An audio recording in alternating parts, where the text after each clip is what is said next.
Rock Talk. Oh, we love to talk about music on arrow.net, ARROE.net. We are unplugged and totally uncut with Josh Groban. I'm doing well. How are you doing? Absolutely fantastic. They say it takes many, many years to master harmony. Your tour has waited a long time to come to the people. Have you mastered the performance? I certainly have had ample time to practice. So I think that by the time we finally hit the stage, there'll be a lot of pent-up excitement to get out there for sure. So is there a few butterflies that are still in your tummy when you go out there and perform like that? Because, I mean, my God, a live audience. I mean, I was blessed with one earlier this year, and it's like there's just something about being live. Yeah, it's my favorite thing. I mean, I remember when I was in junior high school, and I got my first role in a musical, and the feeling of just going out and performing for people and feeling that energy, that's something that as the music business, is always changing between all different kinds of formats and all that. Live performance, there is nothing that can replicate it. And so, yeah, I get butterflies, but it's because I love it. I think when I stop getting them, it's time to pack up. What about the live streams? Because, I mean, that to me was like the new age album sleeve, where we could sit there and be so up close and personal and hear your stories as well as the music. Yeah, that was an interesting thing because it was obviously a way for me and my band to get out there and to be able to sing songs for people all over the world. There was a certain accessibility that was great about it, but then, you don't hear clapping. You don't hear people, screaming and you can't joke around with them and, you're talking to a lens. So it served its purpose and it was great and I was happy to do it, but it's not the same. I think one of the things that I'll never forget is the hollow sound that's created by a cheer with a mask on it. And it's one of those things I never want to hear ever again. No, I mean, it's kind of it's the way of the world. And so we're trying to do things as safely as possible. But the nice thing about being at these outdoor venues is that you get a chance to breathe that fresh air and we can hear people laughing or screaming or heckling. Nothing worse than a heckle behind a mask. Truly, we want to let that heckle fly. Now, from one creative to another creative, how do you protect those vocals when you're outside like that? Because, I mean, you come to the South, we're in pollen weather right now. Yeah, a lot of you're doing the nose spray, you're doing the drinking lots of water out there. Your guest star every night is the weather. Yep. And so it really depends on what it is, but. Most of the time, in the summer months at least, you're getting like a certain amount of humidity, which can be kind of hot, but it's actually pretty good for the voice and for the hair. So it's not so bad. Man, what I love is that you're starting the tour off in Detroit. Inside my creative mind, my God, I mean, that is the soul of music, Detroit. It is. Yeah, we just love playing there. I mean, everywhere from the Fox Theater to Pine Knob to everywhere in between. We just have had an incredible time there, and we always work with incredible musicians when we're there. So yeah, can't wait to start there. We as fans of music have been kind of spoiled because of the Beatles' Get Back. We want to see something that you have done where you take a song from out of thin air and all of a sudden it becomes something. Are you thinking about doing anything like that? Like just when you say take a song out of thin air, what do you mean? In other words, when that song hits you, Josh, I mean, come on, you could be walking through a mall and that song hits you and you're going, well, here we go. Yeah, well, I mean, that's always the goal with music is you don't know where it comes from. It's the muse, and just sometimes you find something and it's great. And that's the thing about sometimes with great songs and singing songs that have been classics for so many years is they continue to have relevance and you find fresh ways to do them. So yeah, we want to make the people that are there very happy, but if there's anybody walking by the venue that has no intention of seeing the show, we want them to stop in their tracks too. Yeah. Speaking of that, when you guys do your sound checks, you show up early and stuff like that. When you walk out there onto that stage, nobody's around to see what's going on except for like the crew and stuff like that. But do you envision seeing Josh on that stage, even though you are there, but you up there on that microphone? Do you envision what is going to happen?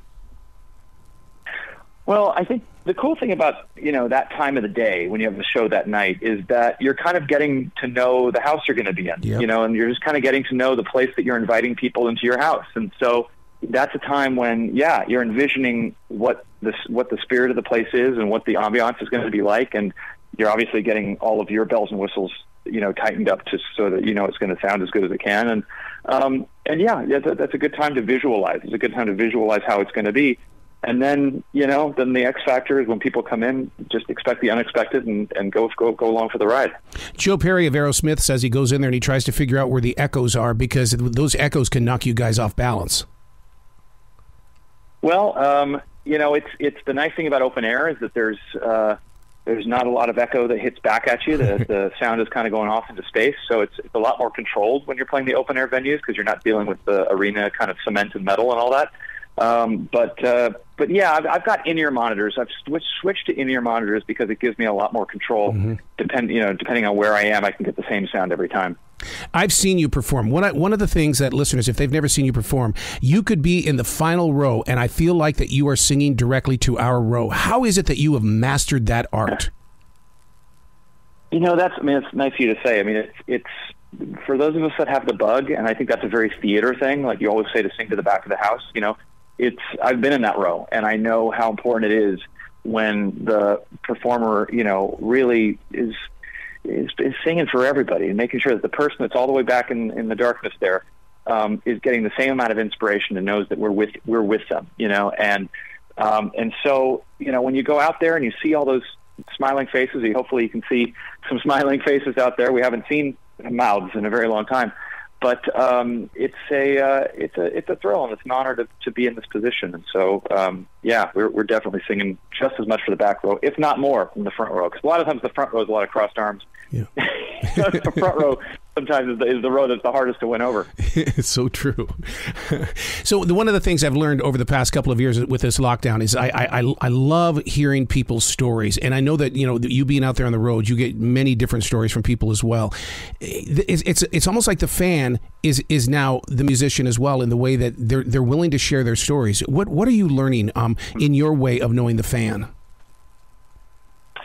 Well, that's the good part about social media is that you get such a direct response from people on what songs have meant to them in their lives, and sometimes you hear interpretations of your songs that to you it didn't mean that, but to somebody else, when you hear how it resonated with them in their lives, you get ideas about your own work that you didn't even expect from your fans, and you get a lot of really good feedback about kind of where to go, because you're going on this journey together. And so you always want to surprise yourself, you want to surprise them, and that back and forth is everything to me, because I always want to make music that doesn't just give them what they always just assume or even just want. I always want to give my fans what they didn't know they wanted, to introduce them to new things, to explore together. I think that's how you keep things fresh and nuanced, and so that connection is absolutely vital.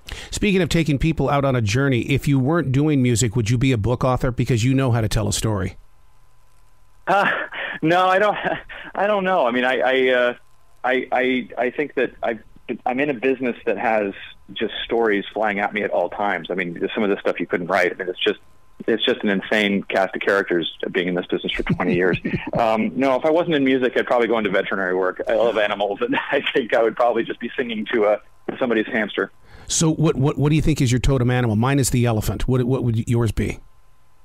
Oh, elephant's a good one. I do love elephants. I maybe a koala. Oh, really? Oh, only because it's the animal I want to be. It's the animal I want to be. I feel like I'm kind of I'm a nervous kind of overthinker, and I yearn to just hang off a branch and just kind of let that eucalyptus do its work, baby. Oh, dude, you would love this studio then, because it's sitting up in the trees in a forest. We really are overlooking a forest where the deer are all the dang time. I have treehouse coffee table books. I just want to live in the trees. That's all I want. Josh, you got to come back to the show anytime in the future. The door is always going to be open for you. You're very kind. Thank you so much. Thanks for having me on. Will you be brilliant today, sir? Oh, you as well, sir. Thank you so much.